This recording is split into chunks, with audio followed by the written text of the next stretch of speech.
네, 여러분 안녕하세요. 만약 쩍벌올림픽이 있다면 윤석열이 당연히 국가대표로 출전하겠죠. 목표는 그저께 말이에 180도 쩍벌을 기록을 깨는 거.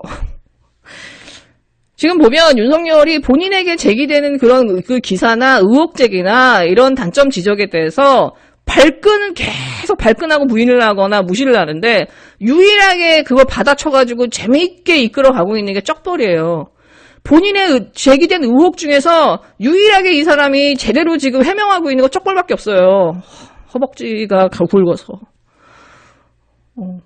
0.1%씩 줄여갈게요.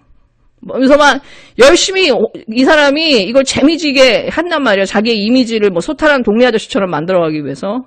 나머지 이 사람이 하는 이런 일 망언이나 이 사람이 제기된 뭐 수많은 의혹들에 대해서는 그냥 개무시를 합니다. 만약에 대한민국의 정상적인 정치가 정상이었다면은 윤석열 같은 인간이 사실은 태극기 중에서도 극단의 끝에 있는 사람인 거잖아요. 그 윤서인이나 성재준이 할 만한 얘기들을 아무렇지 않게 지금 하고 있거든요. 이런 사람이 사실은 이 보수의 대표주자로 나섰다라는 것만으로도 사실은 국진당은 이미 진짜 이건 생존해서는 안 되는 정당인 거예요. 주류로 올라오지 말아야 될 세력이 주류로 올라와서 지금 딱 자리를 차지하고 있는 상황이거든. 저 사람들을 지금 대한민국의 보수의 대표주자로 봐야 되는가. 최재형이나 윤석열을. 이거는 진짜 어떻게 보면은 보수는 이미 지옥으로 가고 있는 상황인 거야. 어떻게 보면은 윤석열이나 최재형이 국진당을 거의 지옥으로 끌고 갈 확률이 되게 높아요. 근데 놀라운 건 뭐냐면은 최재형이나 윤석열이 지지율이 유승민이나 홍준표보다 높다라는 거예요. 더 이상 국민들이 홍준표나 유승민한테 볼 게 없거든. 볼장 다 봤거든. 재밌는 새로운 게 없으니까 지금 나오는 유페이스한테 아무리 뭐 헛소리를 하고 해도 미끌어 주는 거거든. 왜 제 사람들을 통해서 뭔가 새로운 걸 보고 이길 수 있다라는 희망을 가질 수 있게 하니까 지지율도 그렇고. 근데 제가 볼 때 이건 완전 다 신군이라는 거지. 쟤네들이 왜 대한민국의 소위 기득권이라고 하는 세력들이 왜 윤석열이나 최재형 같은 인간을 띄울까? 머리 텅 벼, 아는 거 없어, 철학은 거의 저기야. 예. 갖고 있는 거라는 검사했다, 판사했다라고 하는 고시 통과하는 그거 외에는 진짜 꼴통과 꼰대에 그냥 진짜 결정체를 갖다가 꽂아놓거든요. 이명박근혜의 실패를 거치면서 왜 쟤네는 왜 여전히 저런 선택을 할까? 이상하지 않나요? 왜 저런 선택을 할까? 대한민국의 소위 이 부패 기득권들이 이용해보기 딱 좋거든. 윤석열이나 최재형은 아는 거 없고 머리에 든 거 없고 약점 많고 딱 붙들어놓고 지들 속 다 빼먹고 다 빼먹은 다음에 말 안 들어? 예, 버려버리는 거. 박근혜처럼 처절하게 예. 찢어버리는 거. 얘네들은 누가 대통령이 돼도 상관없어요. 가장 멍청한 애를 갖다가 태워서 예 대권을 만들려고 하지 뭔가 유능한 정당을 만들고 이런 거에 쟤네는 관심이 없거든. 어떻게 보면은 이 국진당이라고 한 데는 일본의 이 후예들처럼 그냥 이 대한민국과 대한민국 국민을 뽑아먹는 대상으로서 보는 거예요. 발전시켜야 되고 하는 대상이 아니라. 그러니까 계속해서 국가가 뒤로 가는 정책과 행동만 계속 남발하는 거죠. 근데 이런 정치들이 계속 갈 수 있게 하는 거는 민주당이 이 국진당이나 이 최재형이나 윤석열 같은 이 사람을 상수로 인정해주기 때문이거든. 민주당이 제대로 개혁 노선을 펴고 다이나믹함을 계속 유지하면서 계속 견제하고 본인들이 몸싸움을 마다하지 않으면서 윤석열이나 최재형이랑 싸웠다고 하면 쟤네들의 힘이 저렇게 커졌을까. 저런 정크들이 소위 생태계 교란종들이 이렇게 나와서 활개를 칠 수 있게 해준 거는 민주당이 몸싸움을 하지 않았기 때문이에요. 그 힘을 가지고.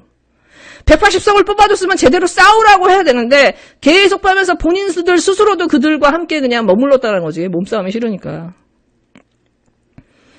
사실은 지금 민주당의 이 180석이나 대통령의 지지율을 봐서 민주당이 대권을 진다는 건 상상할 수 없는 거예요, 사실. 우리가 1년 전에 이런 상상을 하고 있지 않았잖아요.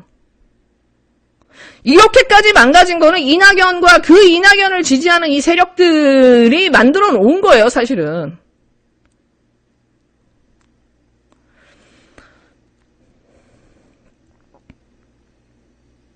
일단은 지금 이 어저께 민주당의 이제 대선 후보 토론회가 있었죠. 여기서 추미애 장관이 이낙연한테 핵심을 찌릅니다. 윤석열 지지자들이 많은데 지금 이낙연의 지지율 중에 3분의 1은 이낙연이 안 되면 윤석열을 찍겠다는 표다. 이거에 대해서 어떻게 생각하냐고 말해달라고. 그러니까 이낙연이 그만큼 윤석열 지지했던 사람들이 나를 지지한다는 거 그만큼은 우리 민주당의 이 보폭이 넓어졌으니까 스펙트럼이 넓어졌으니까는 더 좋은 거 아니냐는 식으로 말장난을 하거든요. 이게 어떻게 된 겁니까?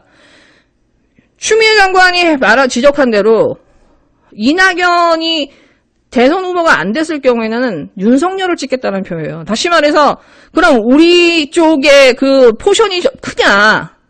앉아가지고 이낙연 이재명 추미애 다 합치면은 50몇이고 저쪽 합치면 40몇이니까 우리가 커라고 하는데 이건 정말 말도 안 되는 얘기라는 거예요. 김호준이랑 박시영이랑 앉아갖고 휘덕거리면서 웃고 있는 게.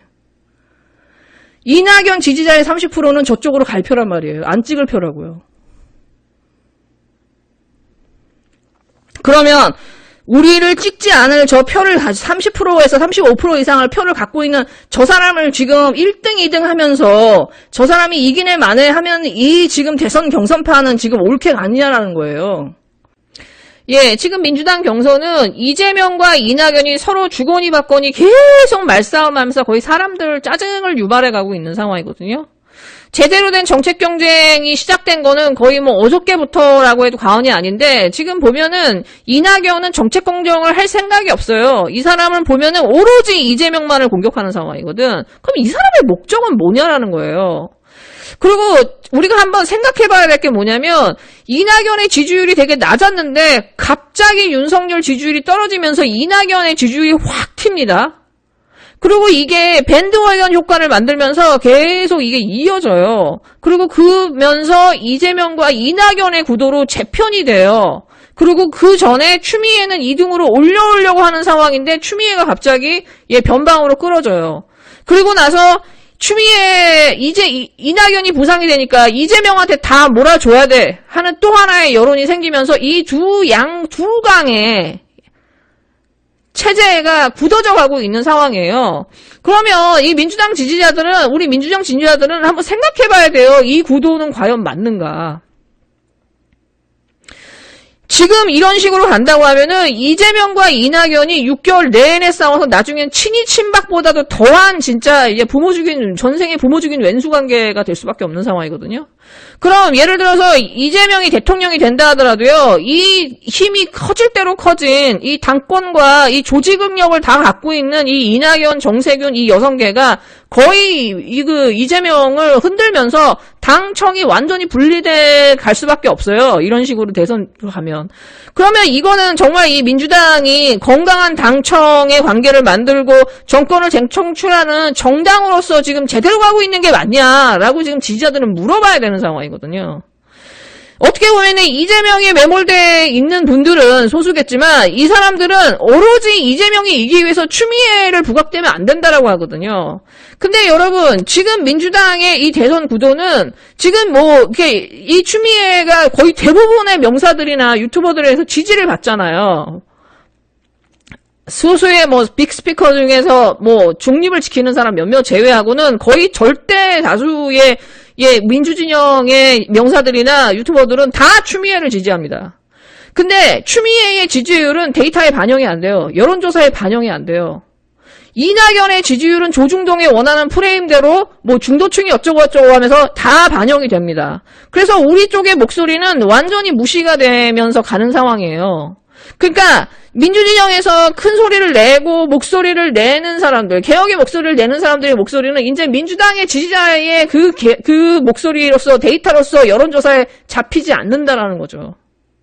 지금 이렇게 가는 게 지금 맞는가? 이렇게 조중동이 만든 프레임에 뽑혀와서 보여지는 후보, 그리고 이 민주당의 개혁의 목소리가 강성 지지자고 하면서 아예 데이터에조차도 잡히지 않게끔 가고 있는 지금 민주당의 이 대선 경선은 과연 맞는가라고 우리는 물어야 되거든요. 그리고 이 이낙연이 확 튀는 여론조사를 주도했던 여론조사 회사들을 한번 봐야 돼요. 그러면서 우리는 그냥 이렇게 마치 그냥 슉 하고 떠내려왔거든요. 지금 어떻게 보면은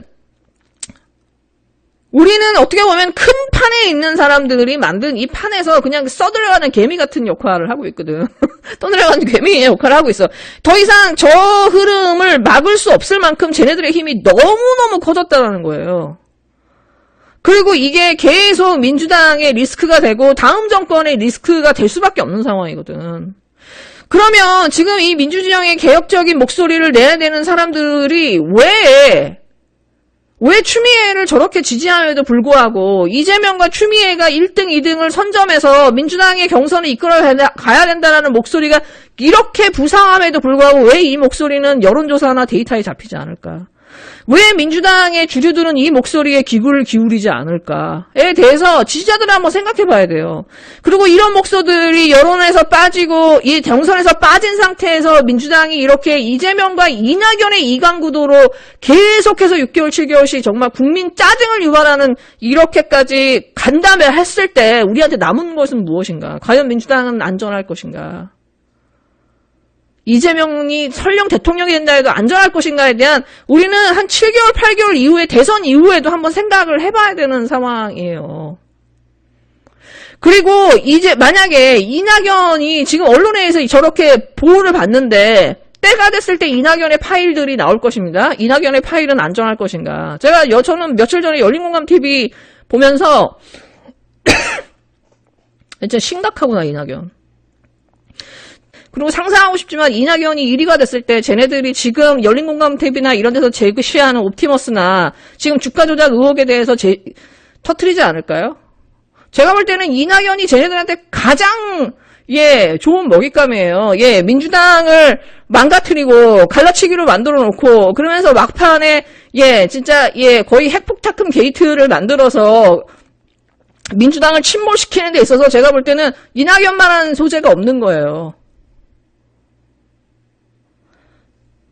우리의 진짜 적은 누구인가, 윤석열인가 이낙연인가 했을 때 저는 개인적으로 봤을 때 윤석열은 끝까지 하면 고마운 존재지만 이낙연은 크면 클수록 아무리 논란을 받고 우리들한테 공경을 받는다 하더라도 이런 식으로 이낙연의 힘이 커지고 인지도를 쌓아가고 있는 이 방식은 정말 우리에게는 몰빵록만큼이나 큰 독이다.